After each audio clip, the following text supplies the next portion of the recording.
We can have a simpler bias arrangement if two power supplies are used. Consider this loop L. Pause this video and on a notebook write a loop equation for L. Then when you're done you can resume the video. Here we are, you should get something like this. IE equals VEE minus VBE divided by RE plus RB divided by beta plus 1.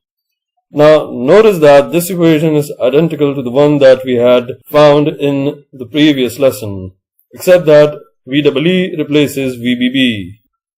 Now sometimes this arrangement is used when the base is grounded, that is, we have a common base configuration. In this case, RB can be eliminated.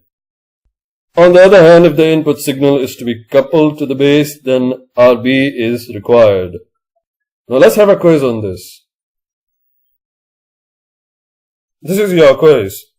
You are given VCC as 10 volts and VEE 5 volts. You have to design the circuit to establish 1 mA emitter current and provide highest possible voltage gain while allowing for a maximum signal swing at collector of plus minus 2 volts.